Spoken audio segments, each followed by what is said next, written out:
Presidential candidate Senator Bernie Sanders launched the first ever campaign kickoff event via live stream to over 3,000 watch parties across the country. To the best of our knowledge, there has never been a political online organizing effort this early in a campaign, which involved over 100,000 people in 3,500 locations in every state in the United States of America. That's pretty impressive, and I thank you all very much for making it happen. Sanders has been hitting the campaign trail, speaking to huge crowds across the country. The Democratic candidate has been running on a populist platform that includes raising taxes on the rich, tackling income inequality, a single-payer healthcare system, investing in America's crumbling infrastructure, debt-free college, breaking up too big-to-fail Wall Street banks, and serious campaign finance reform. He also discussed America's growing racial tensions and police brutality, referring to the recent case involving Sandra Bland's arrest and death in a Texas jail. We are tired. We are tired of seeing black women yanked out of a car, thrown to the ground, assaulted, put in handcuffs, and then sent to jail, and die 3 days later in the case of Sandra Bland. For what crime? She didn't signal that she made a left turn. And we're seeing that all over this country. Enough is enough.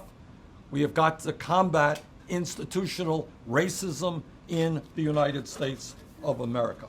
We had the privilege to attend the live streaming event held by Bruins for Bernie, a grassroots group composed of UCLA students who are dedicated to helping get out the vote for Senator Sanders. With Bernie, he says what he believes, he says things like it is, and he's not ashamed to say it. And he doesn't backtrack. He's just an incredible person. He's a really incredible person. For the past 50 years, he's been consistent in all of his views. He's never evolved, he's never flip-flopped, he's never wobbled. Their plans include utilizing social media to spread information about the campaign, getting their fellow students registered to vote, and reaching out to Latino and minority voters to help build a strong coalition of support for the senator from Vermont. We're really thinking about accessibility. A lot of our family members, especially our older family members, or maybe not older, but a lot of them are more comfortable with Spanish. So we're thinking, finding video clips or finding ways to translate this information would be really fantastic. That would really help with them understanding and really hearing it for themselves what he stands for and what he plans to do. The Grassroots attendees also expressed their support for Sanders on some very key issues. So there's college tuition. There's his combination of, I think, foreign policy spending versus infrastructure spending and investing in jobs in America, because at the moment, what are we spending? Something like $33 trillion on military, and we're spending more than the next 12 countries combined on our military. And I think Bernie's idea is chop some of that off, because we don't need all of it, and invest that in employing millions and millions of Americans. The Sanders event was even able to win over a few older Democratic voters who were leaning towards supporting Clinton.